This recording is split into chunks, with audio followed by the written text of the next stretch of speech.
rejoicing that will be when we all see Jesus. We'll sing and shout the victory.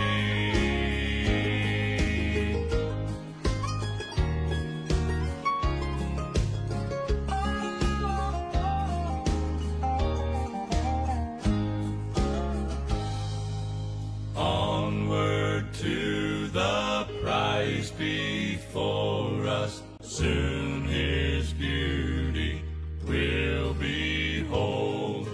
Soon the pearly gates will open, we shall tread the streets of gold. When we all get to heaven, what a day of rejoicing that will be. When we all see Jesus, we'll sing and shout the victory. When we all see Jesus, we'll sing and shout the victory.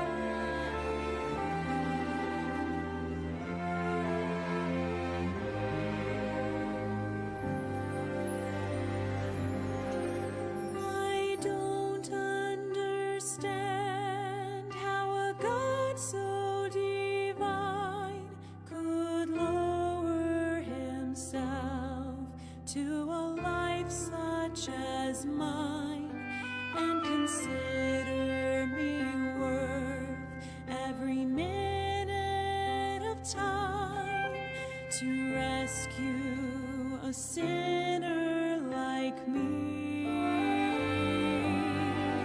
When I think of my Savior alone on the cross, I know without Him that my soul would be lost if He had not been willing to suffer the cost to rescue a sinner like me.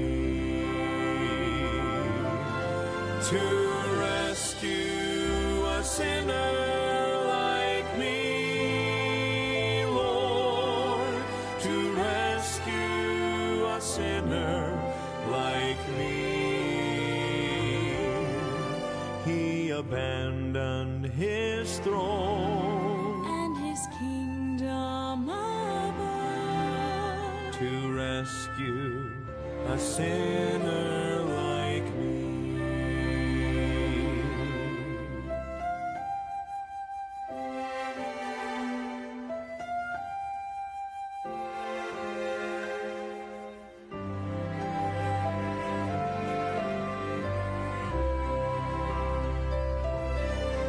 My mind is so limited, I cannot see the reason He died and arose just for me.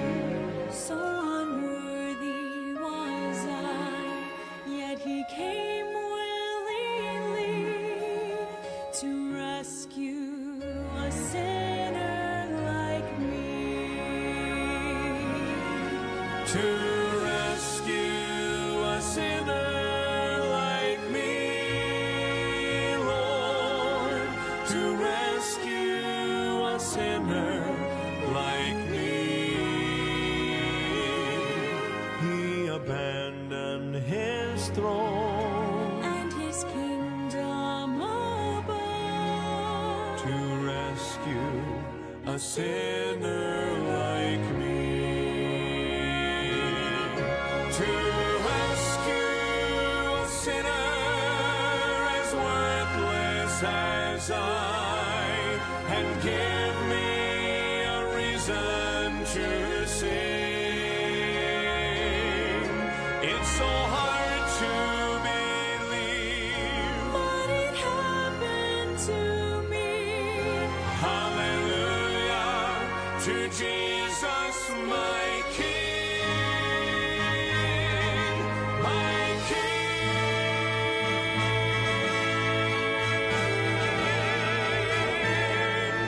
to rescue a sinner like me, Lord, to rescue a sinner like me.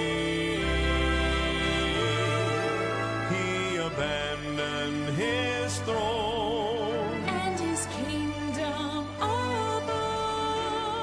to rescue a sinner like me. He abandoned his throne And his kingdom above. to rescue a sinner like me.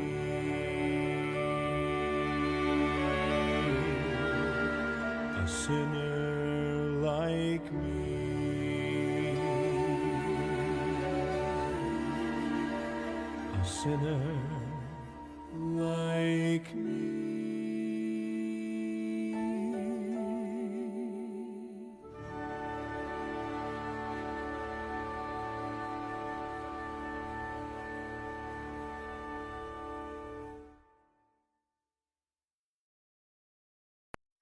Blessed morning to each everyone. Good morning and praise God for another opportunity that we have this morning.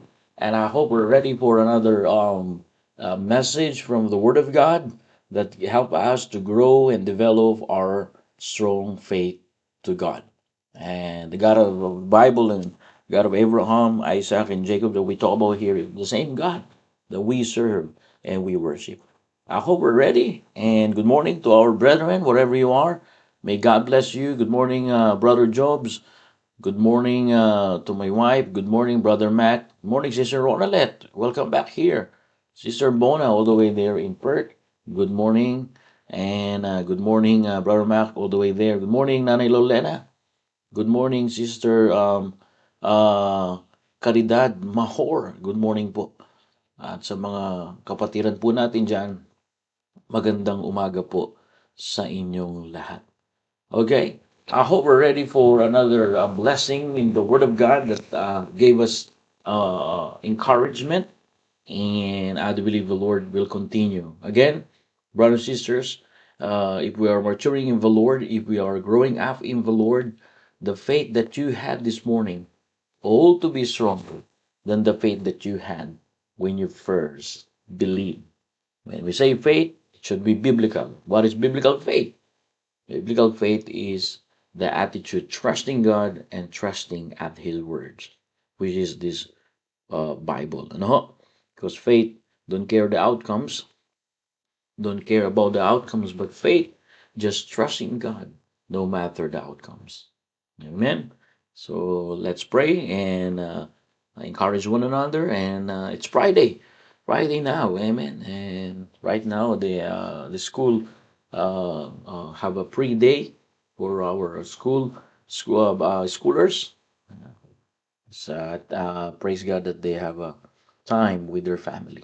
And please pray for our this coming Monday is also Western Australia Day, so it's holiday also here in WA. Turn with me, please, in First Kings, chapter number First Kings, please, chapter number 9.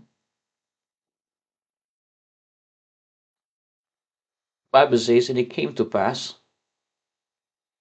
when Solomon had finished the building of the house of the Lord, and the king's house, and all that Solomon's desire, which he was pleased to do.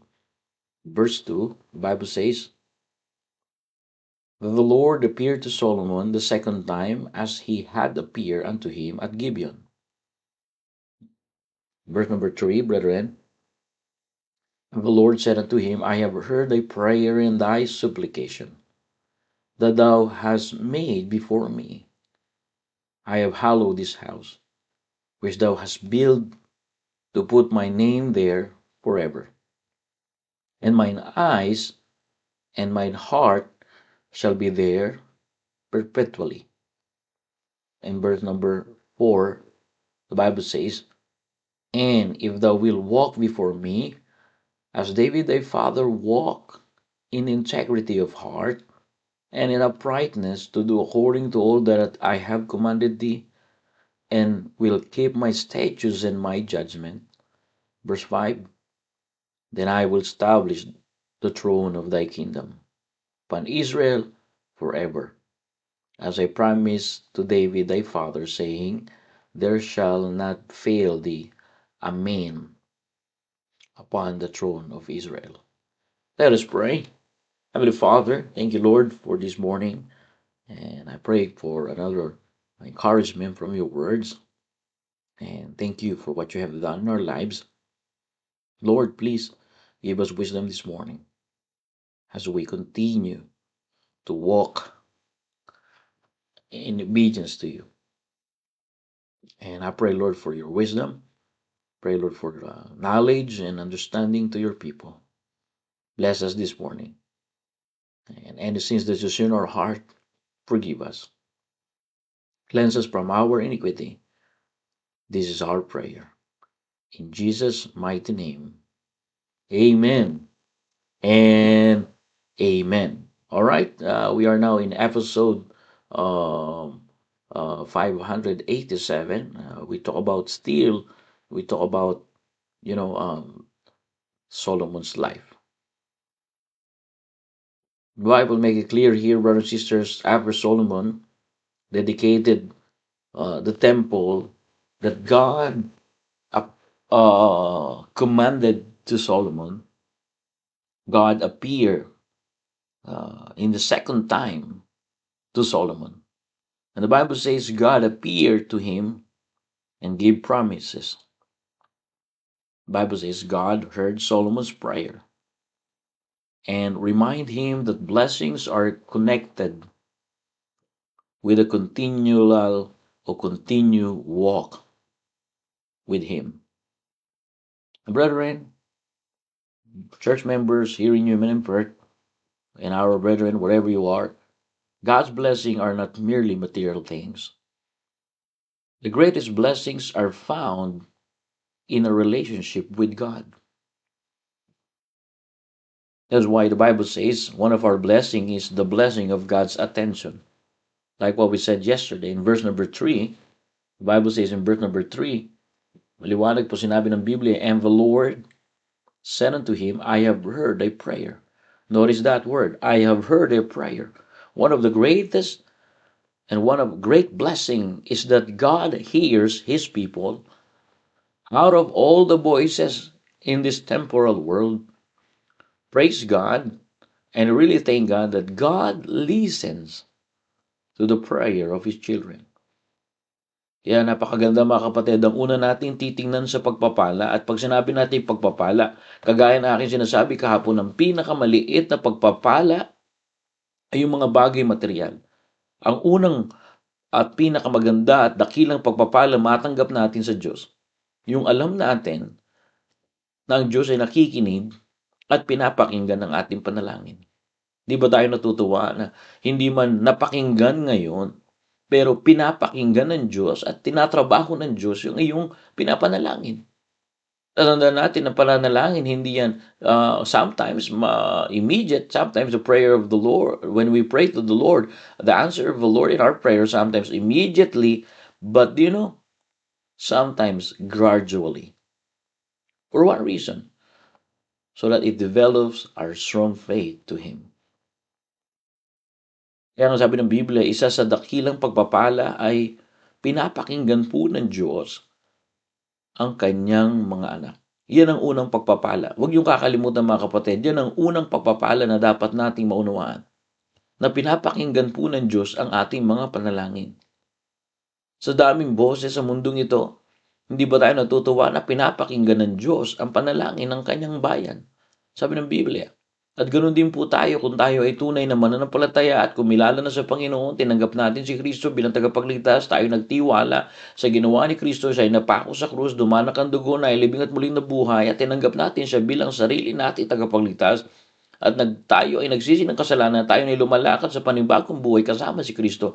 Mga kapatid, tatanda natin, isa sa dakilang pagpapala ng nung tinanggap mo Panginoong Hesukristo sa puso mo ay yung ikaw ay tinawag na niyang anak.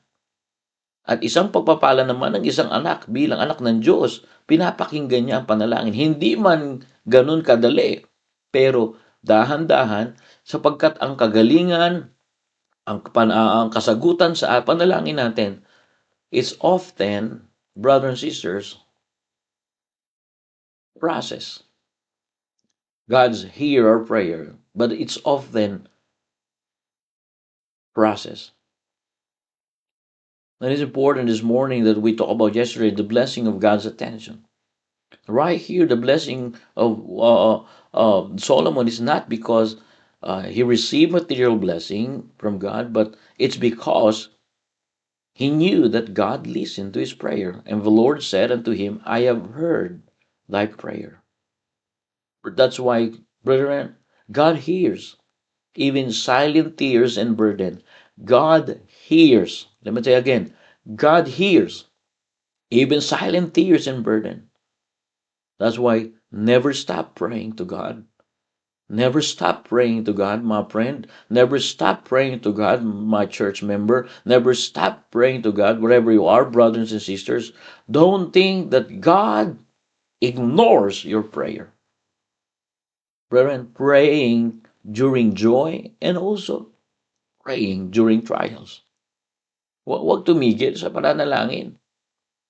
Gaya ng ating pinag-uusapan kahapon, naririnig po nga ng Diyos, maging ang tahimik mong luha at kabigatan sa puso mo. Alam ng Diyos yan. Ang magandang balita sa pinapahayag natin ngayong umaga, hindi lang alam ng Diyos na meron kang kabigatan at lihim na luha. Pinapakinggan pa niya po ang ating panalangin. Huwag mong isipin na hindi ka pinapakinggan ng Diyos. Huwag mo isipin yan.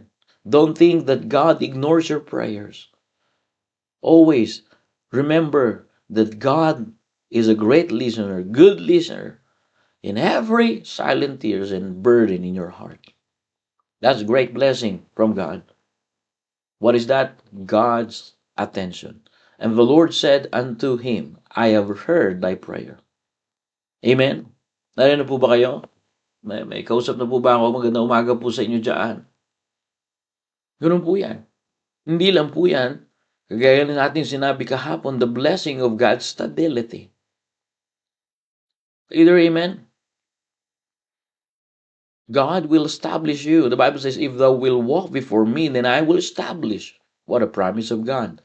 That God promised to Solomon, because he is a king during those times, God promised to establish Solomon if he walked faithfully. Brethren, we talk about always here that obedience brings stability and blessing. Obedience is not punishment. Obedience is protection. That's why build your life on obedience to God. Don't compromise truth for temporary gain. And God blesses consistency. Itayo natin yung buhay natin sa pagsunod sa Diyos at huwag isuko ang katotohanan para lang sa pasamantalang pakinabang. Pinagpapala ng Diyos ang consistency. And last time, we talked about also the blessing of God is not only God's attention, the blessing of God is not God's ability, but about the blessing of God, about His presence. He said here, I will hear your prayer, but right in the text, the Bible says, I have hallowed this house. Hallowed means here, God set apart the temple for His presence.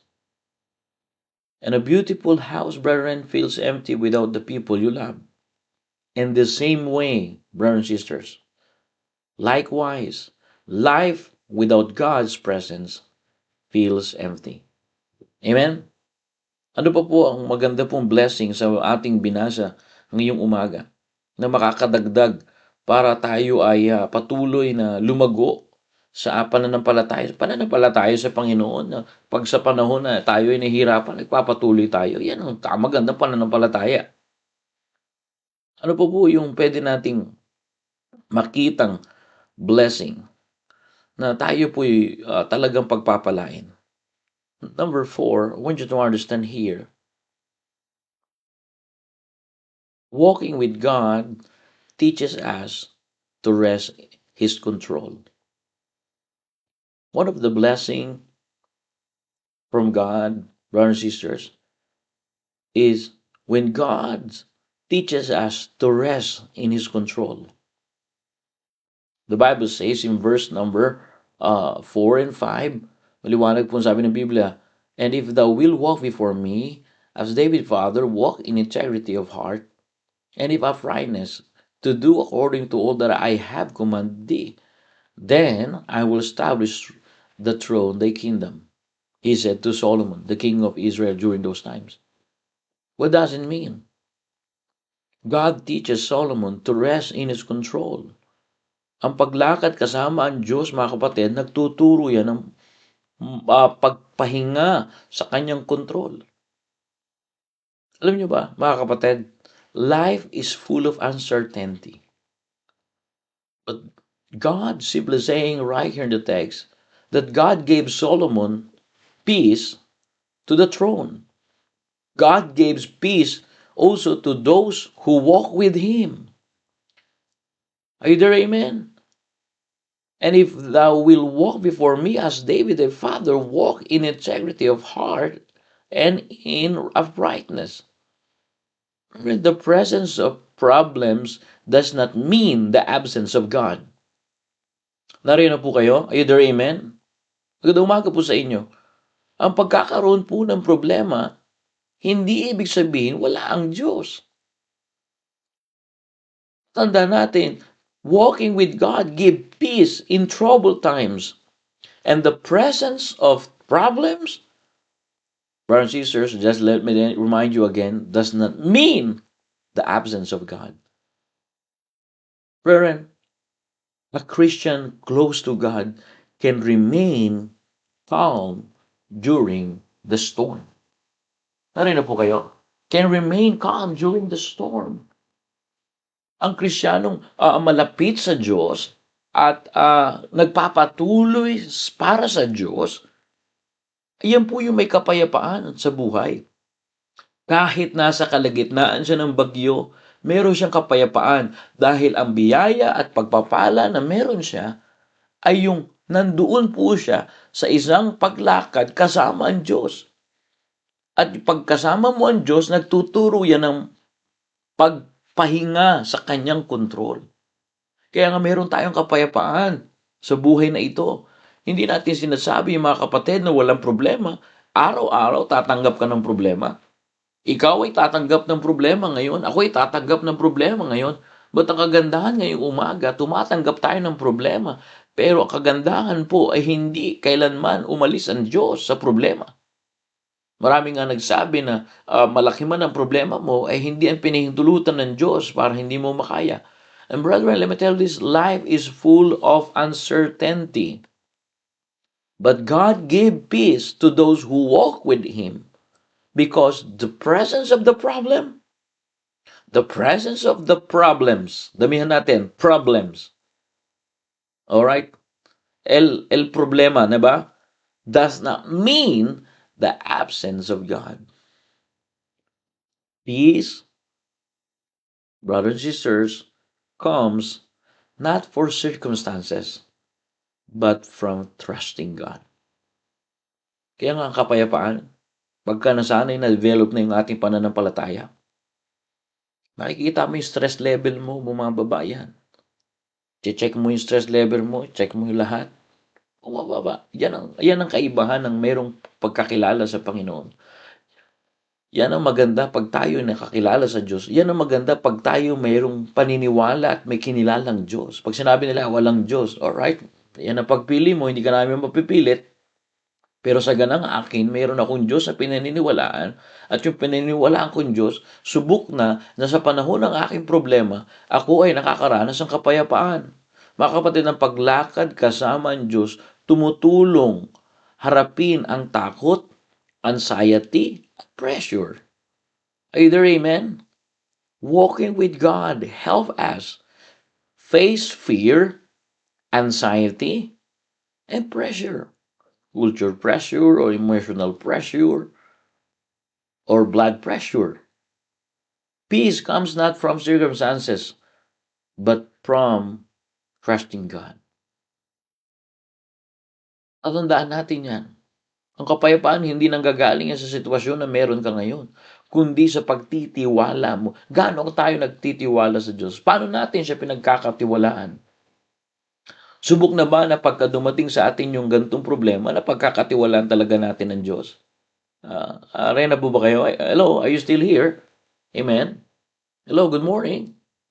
Good morning sa iyo, Sister Clarice. Good morning, Sister Sinay, Ma'am Zenny, and Sister Jeremy. Good morning sa iyo. Nanay Helen, good morning. And brethren, God's peace guards the heart and mind. Do not forget that.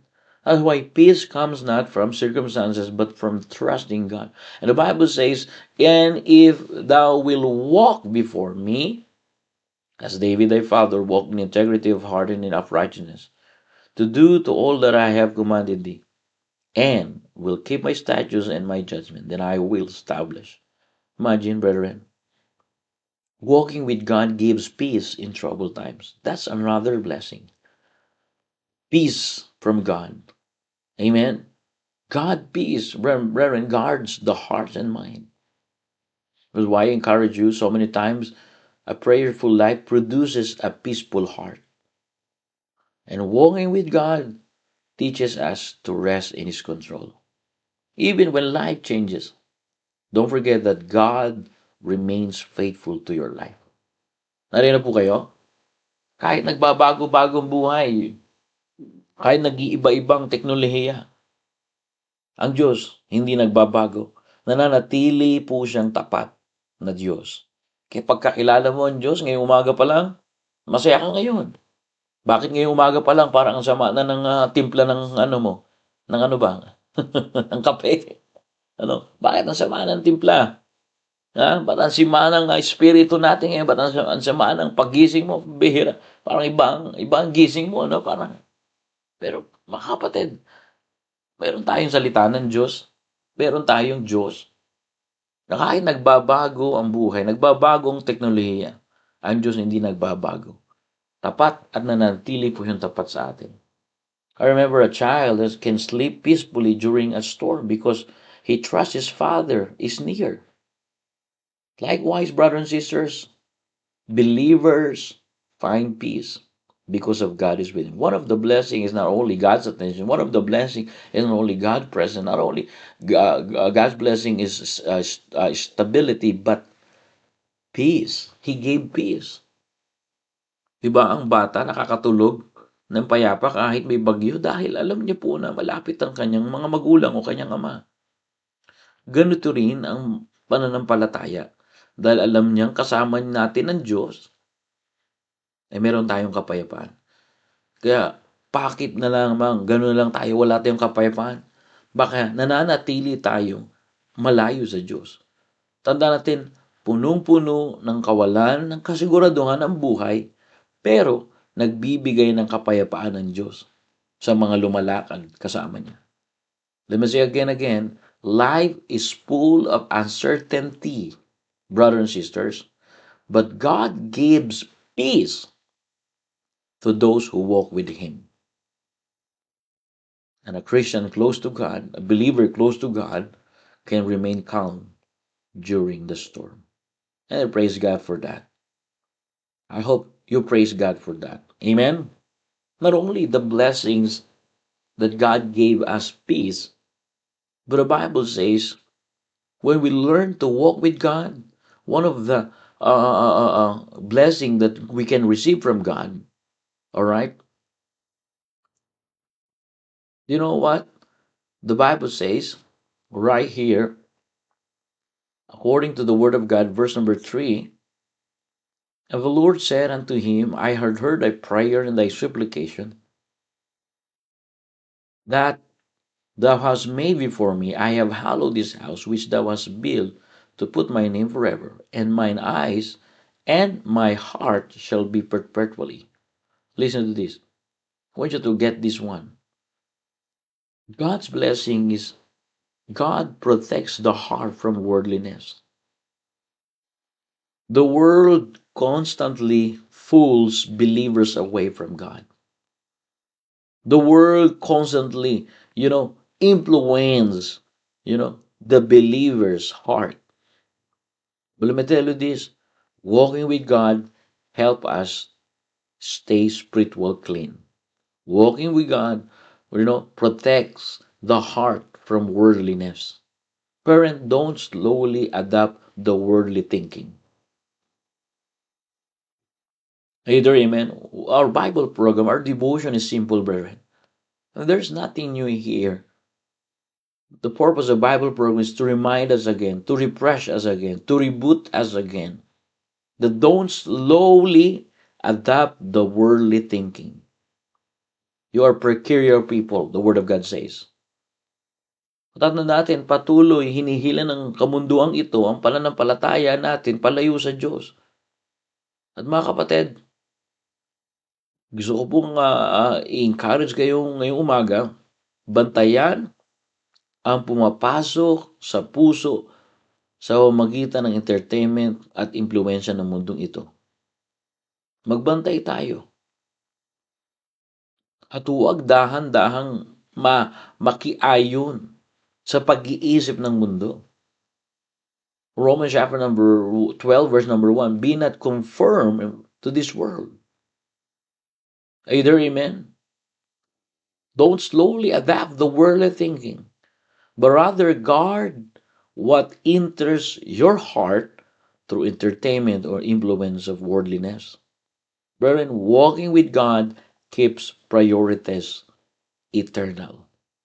Let me say again, walking with God keeps priorities eternal. Ang paglakad kasama ang Diyos, mga kapatid, nagpapanatili sa eternal nating prioridad. Kaya praise God that we learn how to apply the Word of God. And God's Word renews the mind daily. Do you know that? That God's Word renews the mind daily. Ang salita ng Diyos, araw-araw nagre-renew ng isip yan. Kung laman ng isip natin wala sa salita ng Diyos, paano marirenew yan? Kaya wala ng kapayapaan sa isip at ngayon ay kung ano na lang ang maisip at kung ano na lang pinapapasok, anong impluwensya ng mundo, yun na lang ating ginagawa. Pero salamat ngayong umaga na ang ginagawa ko lamang, binibigay ko lamang po sa inyo kung ano po yung kahalagahan. Kayo na po mag-isip ng ilustrasyon or aplikasyon nyo sa buhay ninyo. Pero kagandahan nito, mga kapatid, ang Diyos, ang pagpapala niya, pinoprotektahan niya tayo sa kamunduhan. The world constantly falls believers away from God. But praise God that God protects you from worldliness. Brethren, the closer we walk with God, the more we recognize worldliness quickly. The closer we walk with God, the more we recognize sin quickly. The closer we walk with God, the more we recognize compromise quickly. That's why a neglected spiritual life becomes vulnerable to temptation. Don't slowly adapt the worldly thinking. Araw-araw na fellowship sa Diyos, nagpapalakas sa spiritual nating discernment yan. Madi-discern mo agad. Malalaman mo kaagad. Alam mo na kaagad itong anak mo kung saan, teka, parang wala na yung gana niya sa pagbukas ng Biblia. Parang iba na yung mga kasama ng aking mga anak. Ay minsan masyado tayong hindi tayo aware dyan. Mga kapatid, kung sino magiging kaibigan ng anak ninyo, dapat makilala ninyo. Kung sino laging kasama ng anak ninyo, dapat kilala ninyo. Bakit? Mabilis ngayon. Alam natin yan. Marami tayong naririnig, marami tayong nababasa sa dyaryo o sa napapanood sa television. Marami. Na yung Akala natin okay ang anak natin, pero naiimpluwensyahan na. Naiiba na, nagkakaroon siya ng confusion at hindi niya na malaman kung ano yung kasarian niya. Bakit? Kasi dahil nakapunta siya sa isang grupo ng mga tao na hindi niya naunawaan ang salita ng Diyos. Salamat na lang nakarating tayo sa simbahan na nagtuturo ng salita ng Diyos na patuloy tayong nire-renew. That's why, again and again, God's Word renews the mind daily. And God's Word protects us from worldliness. I praise God for that, brethren. Separation from sin protects spiritual power. Are you there? Kaya paglayo natin sa kamunduhan, yan ang nag-iingat sa atin. At ang salita po ng Diyos ang araw-araw, kaya tayo may ganito, the reason why we have Bible program, because we believe in order for us that God protect us from worldliness, the weapon is the Word of God. How we combat worldliness? Through the Word of God. How you combat worldly things inside your home? The Word of God. All right. Ask your pastor. Ask someone that helps you to grow in the Word of God, and you will understand and you will see the result when the Word of God increase. What the Bible says in the book of Acts, people become obedient. God's Word renews the mind daily. But if the Word of God is absent, people become rebellious. It is important this morning. That's the great blessing. Narinig na po kayo, ha? Amen. Kausap pa ba? Hello? Andiyan pa ba kayo? Kaya magpasalamat tayo. Meron tayong salita. Huwag magsasawa sa salita ng Diyos. Doon yun ay kakalago ninyo. Alright? May panahon ang salita ng Diyos ay masakit. May panahon ang salita ng Diyos tayo ay ko-comfort. May panahon ang salita ng Diyos tayo ay bibigyan ng realization. Pero ganun pa rin ang salita ng Diyos, mga kapatid, araw-araw ay nag-renew sa isip natin. Kaya hindi ako nakakagawa na isang bagay ngayong araw na wala akong binasang salita ng Diyos. At salamat naman, dati ako lang ang nagdi-devotion sa aking family, pero salamat sa mga ganito pong technology, nakakapag-share po ako ng salita ng Diyos. Hindi na lang ako ang natututo, kasama ko na kayong natututo. Salamat sa salita ng Diyos. Tandaan natin na nagtuturo sa atin salita ng Diyos. Ang ginagawa ko lamang ay binapahayag ko lamang po yung turo ng salita ng Diyos. And praise God, one of the blessing personally in my life and my sons and my wife, and my wife is pregnant for 2 months now, and I really praise God. One thing, for 10 years we are married. I really praise God. The world constantly fools marriages away from God. But brethren, daily fellowship with God strengthens your marriage. Daily fellowship with God strengthens your relationship to Him, and it reflects your relationship to your spouse. God at the center. And praise God, in order for us that God protect my heart from worldliness, temptations, stripes, bitterness, or any kind of attacks of Satan, simple, God's Word. God's Word. Are you there? Amen? Through God's Word, I learned to guard what enters in my mind. And the same, brethren, God's Word renew the mind daily. Kaya nga, nabantayan mo na kung ano na pinapapasok mo sa puso mo. Dati wala ka eh. Ang puso natin, parang bintana yan, mga kapatid. Maraming sisilip dyan, maraming papasok dyan ng mga magnanakaw. Pero natutunan natin magbantay. Ba't bantayan yung ating puso? Hindi tayo emosyonal, hindi tayo basta-basta. Pagka nakaramdam tayo ng hirap, boom, lalayas tayo. Pag nakaramdam tayo ng misunderstanding, boom, iiwanan natin yung mga bagay para sa Panginoon. Hindi dapat ganun. Wala pa tayo. Talagang hindi pa nade-develop yung ating pananampalataya. Pero pagka ang salita ng Diyos ay talagang araw-araw nagmumutawi, laman ng isip mo yan, pambira. Alam niyo po ba, minsan nga, maging honest tayo, pagka ang bukang bibig mo lagi salita ng Diyos, ikaw na yung tao. Nakakagaya ng aking sinasabi po kanina, tatandaan natin, Ang pagkakaroon ng problema, hindi ibig sabihin wala ang Diyos. Bakit mas mabigat ang dating pag may problema tayo? Parang katapusan na ng mundo. Kasi nga, wala tayong Diyos sa isip natin. Kaya magpasalamat tayo na meron tayong simbahan na kahit doon sa eskwelahan, hindi na tinuturo yan, sa mismo eskwelahan na pinupunta nating mga anak, hindi na tinuturo ang salita ng Diyos. Pero salamat, pag uwi niya sa bahay niya, may marinig ang salita ng Diyos. Nanay, tatay, ilang beses mo sinabihan ng anak mo, mag-usap-usap tayo, mag-usap-usap kayo sa salita ng Diyos. Gusto mong baguhin yung isip niya ng minamadali mo sa pamamagitan ng pamalo sa punishment. Pero bakit di mo gamitin yung salita ng Diyos? Na mas natututunan ng bata yung pagiging pasensyado mo, pagiging makajos mo. Hindi lang sa salita, kundi sa gawa. Alam niyo ba, mga bata, matindi ang pakiramdam niyan.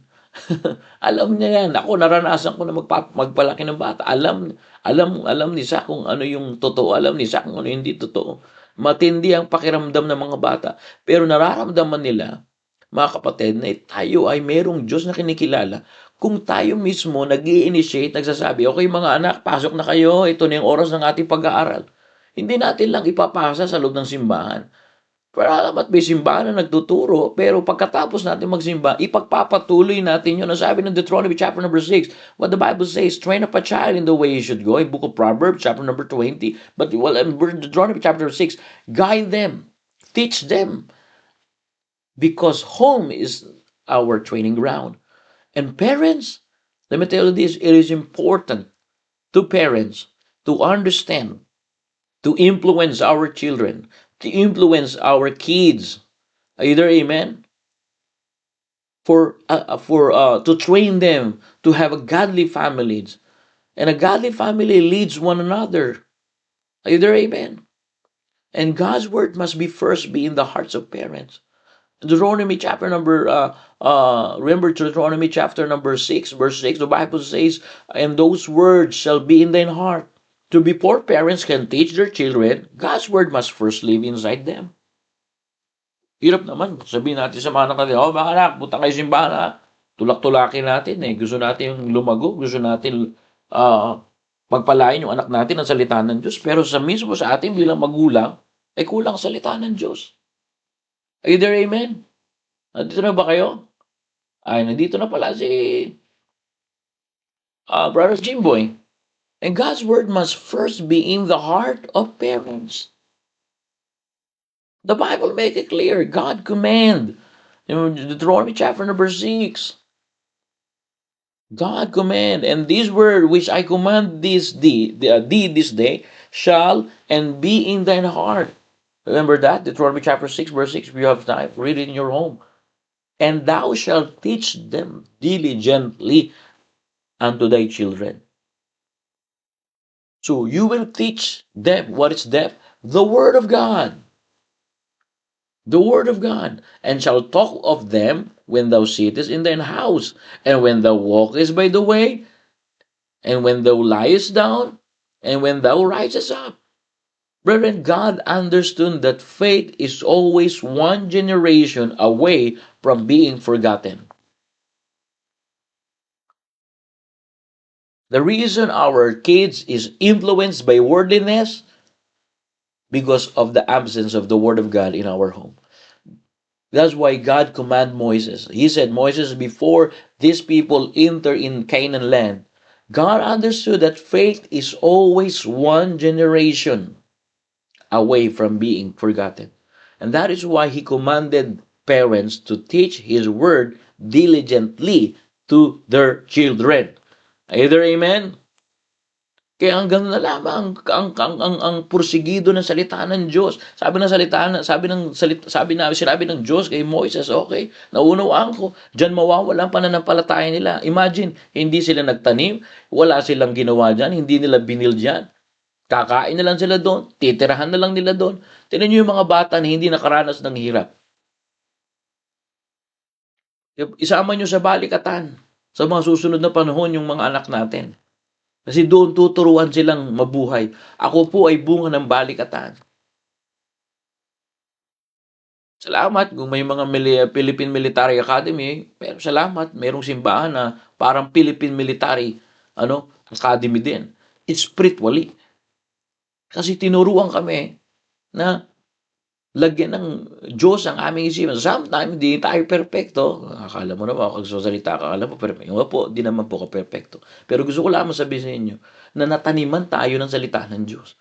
Hindi tayo perfecto, pero hindi rin tayo hipokrito dahil nataniman tayo ng salita ng Diyos. At balang araw, habang lumalaki ang anak natin na may tanim ng salita ng Diyos, yun ang pwede nilang balikan. Wherein today, many parents focus great on education. Today, many parents, they just focus greatly on education or promised career or financial success or sporting event. There's nothing wrong about that, but neglect the spiritual condition of the home, especially our children. Where a child may become successful in this world, yet still be far away, still be far from God. And parents, the greatest responsibility of God gave to us is not merely to prepare children for life on earth, but to prepare them for eternity. Either amen. God said in this word that I commanded thee, which I commanded thee this day, shall be in thine heart. So it means God's word must first be in the hearts of parents. We're a spiritual leader of the home. And spiritual leadership is not merely speaking Bible verses only. It is living a life that reflects Christ. I said to Zach, every time we go to Philippines, one thing that you need to observe. What is that, Zach? Is we serve the Lord with gladness. And that's leadership. Again, spiritual leadership is not merely speaking Bible verses. Let me say again, the greatest responsibility of parents is not merely to prepare children for life on earth, but to prepare them for eternity.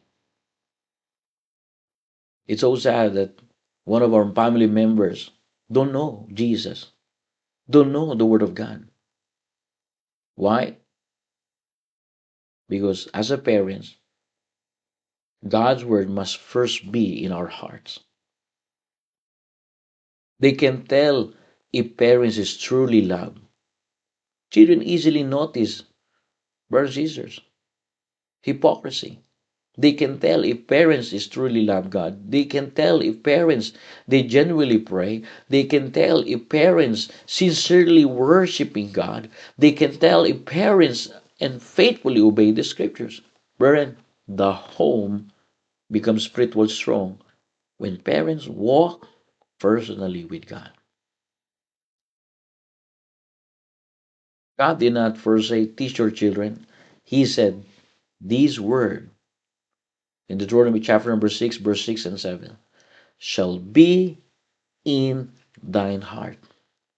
And brethren, public ministry without private devotion produce powerless Christianity. Nagsisimula sa tahanan. Pero salamat, may salita ng Diyos na pinaalalan. Kaya pumapasok ang worldliness. Kaya ang pinaka-the best na pagpapala natin, yung meron tayong salita ng Diyos sa ating tahanan. Meron na po ba kayo? Hello? Nandito na po ba tayo mga kapatid? Ang pinaka-the best na pagpapala na meron tayong mga kapatid, yung meron tayong salita ng Diyos na pinag-uusapan sa ating tahanan. I remember this background of my screen. That's what you call this, Zachary? Rates Island. And as you can see, there's a lighthouse there. We went there personally. It's in WA, all right, Ratnes Island, and we went there. That picture in my background. We went there. The church went there. We have fellowshipping there, and we have Bible reading. But one thing that after we went there, one thing that we realized something. Do you know a lighthouse cannot guide ships if its own light is off? In the same way, parents who are spiritually called cannot effectively guide their family toward Christ. If parents who are spiritually lack in God's word cannot effectively guide and nourish their family toward the Lord Jesus Christ. Parents must be maintained personal prayer life. In order the blessing of God pour out in our family, parents must maintain personal prayer life. Personal reading and studying the Bible consistently. And parents learn to repent quickly. There is no perfect parents, but I believe if we know the Word of God, repent quickly when sin enters the heart. And let children see genuine Christianity at home through our leadership as a parents. Worship God not only in church, but also privately. Let me say again, parents must maintain personal prayer in order for us to encourage our children. God said in Deuteronomy chapter 6, verse 6, and these words shall be in thine heart. And the same what happened here in verse number 4. Go back to the chapter, First King chapter number 9. And if thou wilt walk before as David father walked in integrity of heart. Imagine, David as a father of Solomon. David have word, God's word in his heart. In the same way, brethren, God's word must first be in the hearts of the parents. Amen? Kaya nga hindi po pwedeng puro sermon sa anak, ngunit walang relasyon tayo sa Diyos. Children may forget many lectures, but they really forget the example of their parents. Either amen. This morning, the word of God is simple. One of the blessings that we can receive to God, He can protect us. He can protect our heart. He can protect our family. He can protect parents and spouse and marriages. He can protect our children from worldliness if we have family devotion regularly. If we teach children Bible stories and doctrines. Praise God, every Wednesday night we have youth advance here and in Newman, and every Friday night with the help of Brother Mike Eumenio, we have youth advance in Perth. Teach children Bible stories and doctrines. Answer spiritual questions patiently. And correct children with biblical principles. Teach children the importance of salvation and obedience. Kaya ang tahanan na ang nauuna, ang tahanan talaga ang unang Bible school, mga kapatid, ng mga anak natin.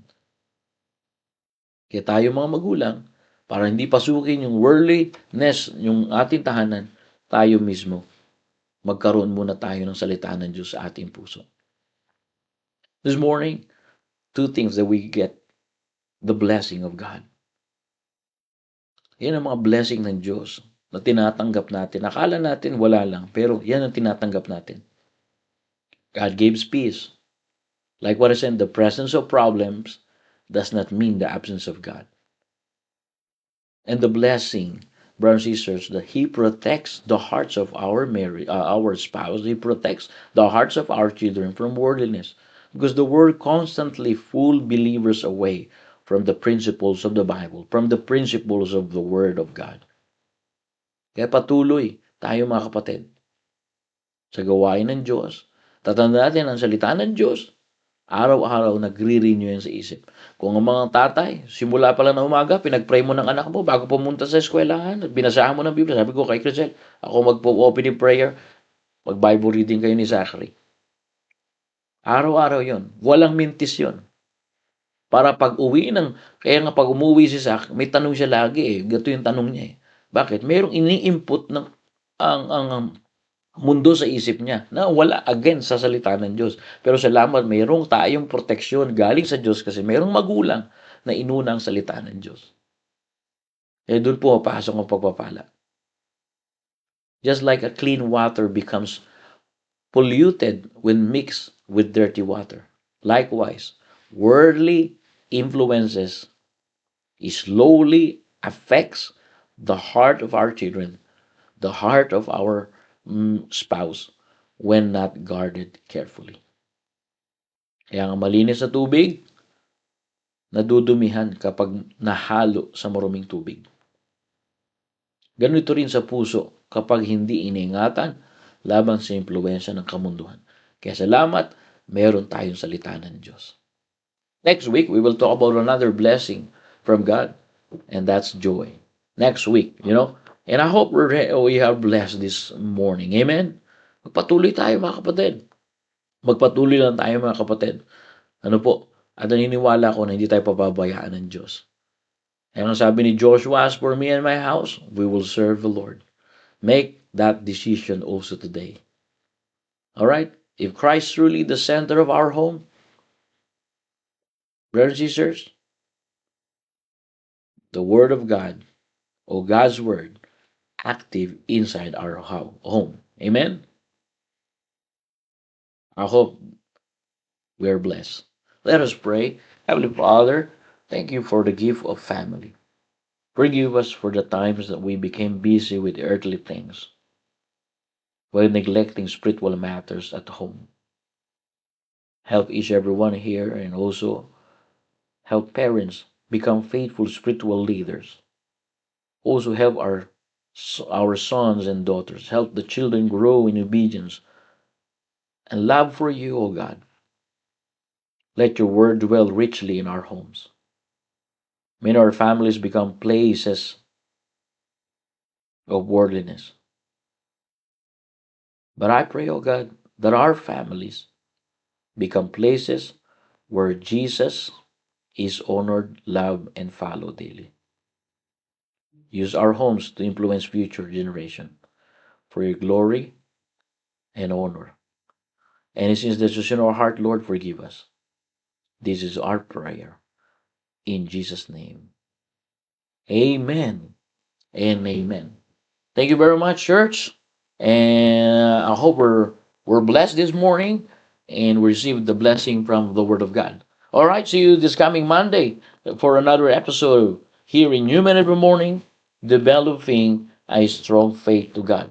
God bless you all, and all the glory belongs to Jesus. All right, good morning again, Nanay Helen, at sa inyo po dyan. Salamat po sa time ninyo. And pagpalain po tayo ng Panginoon, magpatuloy po tayo. And prepare our hearts for this week and preparation day, rest day, and then worship day this coming Sunday. All the glory belongs to Jesus.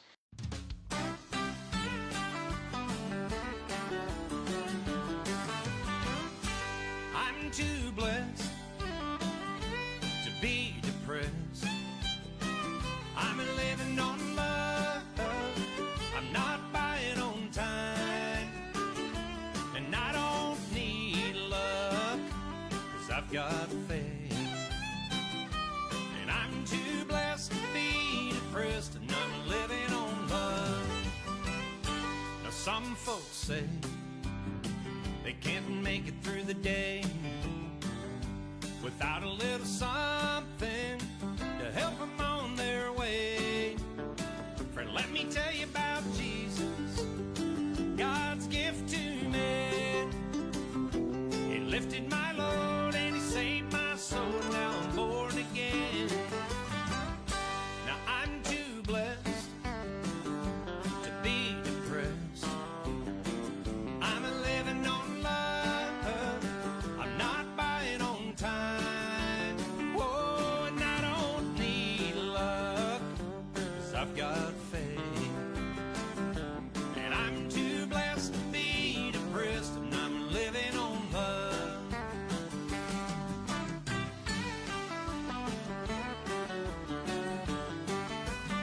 I don't have a lot of money or things to call my own, but I'm laying my treasures in a heavenly home. And you can take away my things, that money can buy. But my friend, you see, I would still be the richest man alive. 'Cause I'm too blessed to be depressed. I'm living on love. I'm not buying on time. And I don't need love, 'cause I've got faith. And I'm too blessed to be depressed. And I'm living on love. I'm too blessed to be depressed. I'm living on love. I'm not buying on time.